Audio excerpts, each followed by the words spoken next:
Hey everyone, Michelle Seidling here with another episode of Food Experience Unplugged.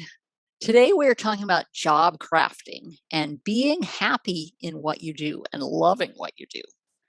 Here to help us do that is Dr. Benjamin Ritter. Ben, welcome to the podcast today. This podcast is available on multiple platforms, including YouTube, Apple Podcasts, Spotify, and others. Please be sure to subscribe on your favorite podcast platform to be informed as new episodes become available. If you enjoyed today's episode or any of our episodes, please rate and review the podcast on your favorite platform. As always, check out our website at foodexperienceunplugged.com for some resources as you begin your health journey. Very happy to be here. I have a sense of deja vu. I feel like we've done this before. Yes, sometimes Groundhog Day comes a little by surprise. Mm-hmm. Wonderful. Well, to get started, will you take a moment to introduce yourself and what brought you to this point? Why job crafting in that direction in your life? Sure, and thanks for the opportunity. So I've been coaching for about 10 years, and I didn't always know I wanted to be a coach in talent development, organizational leadership. Didn't know that I'd be running workshops and speaking about values congruence, job satisfaction, self-leadership, and job crafting. But and I still don't even know if this is what the future holds as well. And I think that's the whole foundation about job crafting. It's continuously making updates and changes to your job that are more in alignment with what fulfills you, as well as to be able to perceive your job in a way that fulfills you. That's a huge part of that. And a part of it is being resilient. I really, that word I think is a little bit overused. But it is a component of job crafting to not be the victim of your situation, but instead to leverage your situation to be best fit for you. It's part of what we all need as leaders to be able to find fulfillment within our work. So I was a healthcare executive, and I was really burnt out. I was resentful towards my job, towards my leaders, and had one foot out the door because I knew it wasn't where I was supposed to be, or where I didn't feel like I was supposed to be. At the same time, I owned a coaching business, I co-owned, and also did not feel that it was where I needed to be. Felt really misaligned with the mission and the vision of the organization. Was almost embarrassed to say that's what I did for a living, and knew that I could do more. And so imagine going into work every single day of your life and working all hours, because I had multiple jobs, as well as, by the way, I was also bartending at the time to earn extra income. Really working 24/7 and not enjoying anything that you're doing. That's a great equation to burn out, to become. And when you burn out, by the way, the things you know that are meaningful, the things that you feel are meaningful, stop being meaningful, because you have nothing in your tank. And so it's a really dangerous place to be. It's really impossible to make decisions at that point until you start recharging your foundations again. But luckily, one day when I was walking into work, dreading the day, because I would literally leave, I'd go into work, I'd eat, I would find a way to walk around where I was, and then I'd leave to go to the gym, and then I would come back and then try to avoid projects and then try to sneak out. Like I was barely doing anything. But by the way, I was still a high achiever. So it wasn't like I was this bad apple at work. I was promoted, as part of the executive team. People looked at me for problems, but I wasn't doing what I needed, what I could have done for the organization and for my career. I could have done a lot. I could have built a lot of bridges, and instead I just kind of sat on my own island. But luckily during that day, I was kind of making eye contact with people, which is, I do that probably a little bit too much to see what people are thinking, what they're doing. And I saw that everyone just seemed really drained. Everyone seems to be a reflection of how I felt. And maybe I was projecting at the time, but it was what I saw. And for some reason, for that day, for that moment, it clicked. Why am I doing this to myself? There's no other person in the world that can control how I feel. There's no other person in the world that can control how I act. And so I stopped and did a hard audit of the things that I love to do for work, how I got to that point where I was today in my career, what challenges I wanted to face in the future, and started taking ownership, really just taking back control of my work and of my life. Up to that point, I was very reactive in my career instead of proactive. And I can give you 100 reasons and excuses why that was the case, right? 2.5 years couldn't get a job out of grad school. I had 4 different jobs provided in me and they're canceled after I signed them on a dotted line. A major canceled halfway through my program. Like there's a variety of things I could tell you. And none of those matter, because I'm the one that made the decision to take that job. I'm the one that made the decision to search the way that I did. I'm the one that, and no matter how long it takes, you are the one responsible. So through that hard audit, I figured out that I really enjoyed talent development and coaching. It was actually a merger of a lot of my talents and skills at the time. As I mentioned, I was coaching on the side. I was really passionate about personal development. I was promoted onto the executive team, but I was given an executive coach. I didn't really know that he wasn't really an executive coach. He was the director of people at the time, but he was coaching. Coaching still wasn't really like a thing for senior managers and directors and VPs. It was more so still like a CEO. I think still a type of benefit. But then I realized what he was doing. And I said, you can do this for a living? This is something that we can do? This seems to be a merger of all my talents. And so I reached out to that department at our organization. Instead of leaving, instead of going to try to find something else, I immediately said, well, how do I do this here? How do I be happier where I'm at today? And I actually got to start working on some projects. Sadly, we got acquired for the second time in my tenure there, and everything I was working on stopped. A lot of people I was working with got let go, and I would have to move into a different office if I wanted to keep working on those projects. And there was still no guarantee I would. Mm. So my next step was to say, well, if this avenue is closed, how do I make this happen for myself moving forwards? Mm. And that led to a doctoral program in organizational leadership. It led to a dissertation and published research on values, congruence, and job satisfaction. It led to closing my coaching company down after 5 years and starting a whole new brand, which is a lot of fun when you're rebranding yourself, who is the image of your company. And learned a lot about coaching, was able to apply all the things I've learned along the way, and really was able to focus this business on where I really thrive. My corporate superpower, my professional superpower, which is working with leaders to create a career that they can love and to do the same for themselves. And I'm doing this for 6 years now, loving it. Spoken all over the world. Get to be on podcasts such as this. Get to work with some incredible leaders, making a difference for their organizations. And throughout that, because I do have published research in the field, I get to work internally in organizations as well. So I build talent development departments. I basically create organizations as places that people can love, so that people like me don't end up going through what I went through as well. Oh, wow. I love that. Just your own search, and then you're helping to pay that forward to with different organizations. Now, to kind of back up just a little bit, you mentioned, at one point you're just kind of, I don't know, treading water almost and not very happy. What do you think led to that? Were there some particular experiences or circumstances that you just weren't happy what you were doing? I see this a lot with my clients, which is it's nice that you're kind of your first client when it comes to having a coaching business when you work with who you were maybe 10 years ago. I was very reactive, right? You apply, I think we all are. We apply for jobs that are on job boards. We say yes to the job that someone offers to us as a referral. Let's go interview for it. And you work on the projects that your boss tells you to work on, or you do the things that other people used to do in the past. You spend time with the people that you organically run into during the day instead of actually are thoughtful and intentional towards it. And eventually you get to a point where you've just said yes to everyone, but you've never really asked yourself what you want to say yes to. And so in my career, that was the case. I was a product of feeling like there was a scarcity when it came to work. I couldn't get what I wanted, and I didn't deserve what I wanted because that's not how work was. But and a lot of people may be listening to this, if they haven't heard this before, you actually control how you work. You control what you work on to an extent. You control what you work on in the future, a decent amount. You control who you work with a lot, and you control what jobs you take 100%. And you control what jobs you find most of the time. And if you're not targeted, you're not going to actually end up with what you care about. It's funny how relationships tend to relate a lot to work. You can basically make comparisons to anything. But I grew up in a Jewish household and Jewish culturally. And I remember once when I was talking to a rabbi, and he's like, "So, how's your dating life going?" And I'm like, I'm in a serious relationship." And he goes, "Are you dating someone that's not Jewish?" And I go, "Yes." He says, "Do you care about that?" And I'm like, "It doesn't really matter to me as much. I care about being aligned with the person." And he goes, "Well, just so you know, if you date someone that's not Jewish, you're more likely to marry someone that's not Jewish." And I was like, that is such a good piece of advice. And then you can apply it to anything in your life. I'm not religious, and I'm not trying to say anything to anyone in this on this podcast about that. But I think it goes for anything in our life. If we spend time doing something, we're more likely to get that outcome. Like if we are not intentionally looking for our jobs uh, in a way that they align with what we care about, where they want to go in the world, what impact we want to have, who we want to work with, then we're 100% not likely to get those jobs. And the same thing occurs with, I'd say food, diet, nutrition. What are you keeping in the house? What are the types of people that you're surrounding yourself with? It's just where we focus grows. And a lot of times people don't feel like it's possible for them to grow in a specific area, so they don't focus there. And especially when it comes to work, if you don't feel like you are in control of your own happiness and job satisfaction, you stop looking for opportunities to do that for yourself.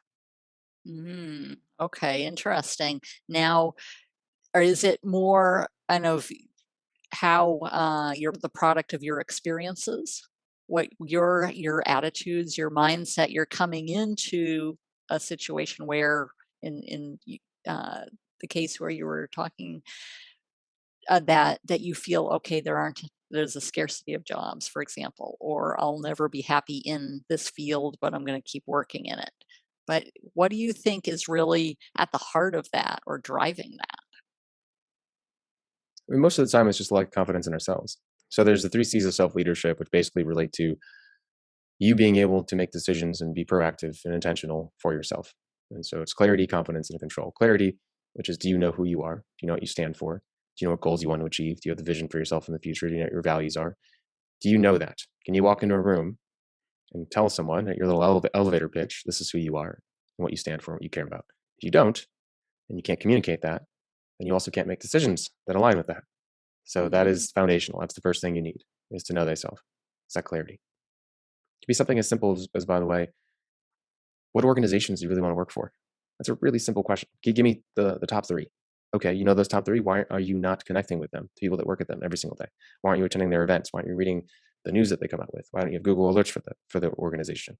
If we don't have that little piece of clarity, we can't be intentional towards it. Now, the second C is confidence. So if you know what you stand for, you got to feel like you deserve it. You got to believe in yourself that that's something that you're capable of. So that's partially skill. Like if I don't go study, then do I have a right to believe I'm good at something? Like if I want to be a professional athlete, but I don't practice, do I deserve to be confident in it? So there's that piece of skill, but then there's also a piece of belief. And I'd say 99% of my clients don't believe in themselves enough. Mm-hmm. And if you don't believe you're capable of something, you're not going to create opportunities to go after it. So confidence is huge. That has to do with self-talk, framing, not just going to build skills. I had a client pretty recently who thought she was terrible at interviewing. So it prevented her from, well, one, it made her bad at interviewing because she thought that she was terrible. It made her scared of looking for jobs and also made her feel like she couldn't leave her job because she couldn't get a new job. Her evidence of that was one interview after 15/16 years of being at the same organization. And Wow. so she didn't have confidence in herself. It wasn't a skills issue, it was confidence in herself. So the third piece is control. Control means, how do you spend your time? How do you control your own actions? And a large part of that is who you spend your time with, not just what you spend your time doing. And you cannot control yourself. So for example, if I wake up and I'm in a bad mood, how likely is it that I stay in bed?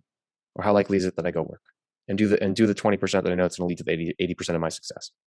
Well, if you're clear on what you do, clear on what you stand for, who you are, and what you need to do, and you're confident that you are going to be successful if you do it, you're much more likely to control your actions to go do it. So that's self-leadership, and that's what gets people moving. And I can tell you, every time that I didn't do something because I wasn't clear, which also leads to not being motivated. I wasn't confident, or I wasn't actually spending my time and prioritizing where I needed to. Okay.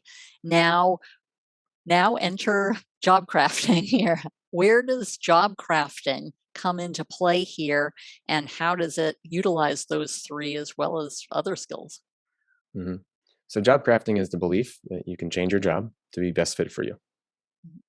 So job satisfaction has 3 main components: actual work, so the work that you do, people you interact with, so your social relationships, and the meaning that you perceive behind your work. So job crafting focuses on those 3 areas. So your actual work. So you can take a look at what you need to accomplish, what your goals are as a employee in an organization, in your department, and you can change how you work. So in what you work on. So you can go to your boss and you can say, these are the things that really energize me. These are the things that really de-energize me. How do I delegate the things that de-energize me? Or how do I do them in a way that is more energizing? Or how do I build a schedule around myself where when I have to do something de-energizing, I don't have a heavy workload that day? So people never, I'd say in general, and the clients that I've worked with have not sat down and said, these are the tasks that I did this week that brought me energy. These are the regular tasks that brought me energy. These are the regular tasks that de-energized me. Great. Let's put the ones that gave me energy to the side for a second. Let's focus on the things that de-energize you. And let's figure out a way to either stop doing them, to delegate them, or to adjust them. And you do that activity for yourself. And then you take that information and you go to your boss and you go, this is what we need to do with adjusting my work. Then you look at the things that energize you and you say, I want to do more of these things.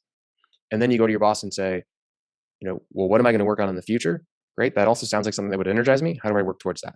So you're adjusting your actual work. That's one piece of job crafting. And I'll pause because that's a huge concept for a lot of people to even fathom, especially if you're in a scarcity mindset as it relates to work.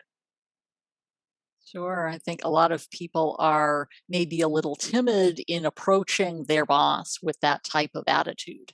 Well, is my job going to be on the line if I say something? Should I just sit here and be happy? But yet you've got that fulfillment that is a key component of wellness, especially when we're talking about career. And yet you've got that little uncertainty. But maybe that's where that confidence comes in. So let's say, for example, your work cannot be changed, which I've never met one person their work cannot be changed or adjusted. And I've been doing this for a decent amount of time. Let's say, for example, that's the case. You can still change how you do your work. So I still have Mm, X deliverable. I can change now how I'm providing that deliverable, where I'm doing it, who I'm doing it around, what I'm listening to while I do it, what food I eat while I do it. Like there are so many things that you can change. You can adjust the process to be best fit towards your strengths as well. But so this conversation with your leader actually is about more so how they can support you. So if you have one-on-ones, if you have a way to speak to your leader and discuss this, then wonderful. This is easy. If you don't, then you're going to have to pitch this to your leader and say that you need some of their time. They're there to be your leader, to have this type of conversation with you. If they're not, and they're 100% against even finding an hour of their time to talk to you, then it's probably time to find another organization. mm. Absolutely. And just someone who's going to support you as a Mm, leader in your development as well as in the overall goals of the company. mm. Now, let's say this job is something that really matters for your future, and that's where the meaning component comes in. So this is the third piece of job crafting. And we'll talk about the social relationships in a second. But so you can perceive anything you do as meaningful or not. And very often we stop being motivated towards our work. We become resentful towards it. We lose our energy towards it because we forget the impact of our work or what it matters for. And I'll tell you, despite having a successful business and loving my work and being aligned with my work, it is not set it and forget it anymore. Mm, I'll wake up and be burnt out. I'll wake up and not want to go to work that day, despite loving what I do. And on those days, I take a little bit longer in the gym. I go for a little bit of longer of a run during midday, jump on the Peloton, I change it up. I call a friend that I haven't talked to in a while. I do things that fill my cup. mm, I also just take it easier than that day. I think people have this idea that if I find this one thing, then I'm always going to be happy. Happiness is a choice. Fulfillment is a constant battle of, not a battle, but constant work towards reminding yourself of the impact and meaning behind what you're doing. And so sit down and ask yourself, what's so important about what I'm doing? What brought me into this industry initially? What are the core reasons why I was drawn to this and why I do this? It could be money even. It's work with a client that wants to take care and provide for their family. Number one value is family. So their work allows them to spend more time and take care of their family. Now, if they forget that, then their work stops being meaningful. mm. Okay. And so how we view our work matters 100 times more than what we actually do. Absolutely. And just how you're viewing it is what your attitude is going to be, it sounds like. 100%. I mean, our minds are fun, are fun. And we can influence them. We're not only influenced by our minds. It's just like why when you're driving and someone cuts you off, depending on your mood, you'll have a different reaction. Like if you think that they're a jerk and just reckless driver, you're going to be angry at them. If you think that there's a pregnant person in the back seat and they're rushing to the hospital, you might even try to help them. So it just depends on our perception of the world and how we are interpreting the events around us. Mm, okay. Now, how do people get started? I mean, it's one thing to be, just out of college and you're just kind of starting, the world is your oyster, so to speak. But then many people are in the throes of a career that they may or may not be happy with. Mhm. I'd say it's even harder probably when you're just out of college because you have no evidence, you have no information on what you want to do. I mean, you have a little bit of information, but man, if we went back to when I was in college, I could not tell you I was going to do what I'm doing today. I don't know if you could. Mm. Freshman year, could you tell me No, that you'd be here? Yeah. no, not at all. Even 5 years ago, I couldn't tell you that I was going to be here. I'd say maybe, yeah, 3 years probably, but I could, with consistency and with consistency and hard work comes serendipity. And one thing can happen in my life in the near future that changes everything drastically.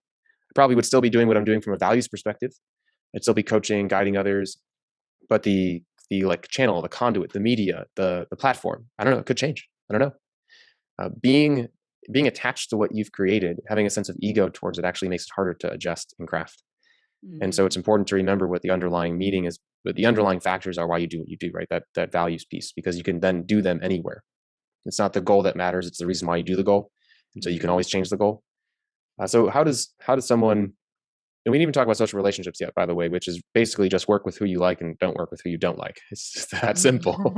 This person really rubs me the wrong way. Okay, we can spend a week talking about why that person rubs you the wrong way and what the issue is there, and can you give them grace, and can you see them in a different light? Can you put yourself in their shoes, or you don't have to work with them. So there's a variety of, it's a huge part of job satisfaction where you spend your time. But so how do you get started? Is do some of the questions that I said today. Ask, find out the reason why you do what you do. Get back to the heart of it. What drew you to this topic in the first place? What meaning does it have for you? Answer that question. If you just answer that question, a lot of good can come from that. The next piece, try actually adjusting the actual work that you do. So make a list of what you do during the week and put them in 2 columns: energize me, de-energize me. You can do 3 columns if you want. You can do neutral. So energize, de-energize, and neutral. Then you can take the energize column and say, how do I potentially do more of this? But more so focus on that de-energize column and say, well, how do I delegate it? How do I stop it? Or how do I change it? And if you do those things, automatically, you'll start being, I mean, it's not automatically because you're doing it manually. You will start feeling happier at work because you've changed your perception and you change where you spend your time. Okay, so it's not But necessarily a job change that's needed. It's your mindset and what you're doing and how you're organizing things that make a difference. Is that you may find out you need to change your job. You may need to but the first step is to learn how to be more in control of your job. Very often I'll work with a client. They come to me because they've changed jobs once or twice. They think it's going to be perfect, the change that they needed. And they realize that wasn't the job that was the issue. It was how they were working. Mm, okay. And we learn how to work. We learn how to look at our jobs a certain way, how to approach them. And if we find ourselves exhausted, unsatisfied, burnt out, a lot of that has to do with how we work. And you take that with you when you go to a new job. Just having those values, and then you're bringing that enthusiasm as well, that kind of you're starting afresh, so to speak. If you're entering a new job, you've got a new attitude, new job, you're kind of almost on fire.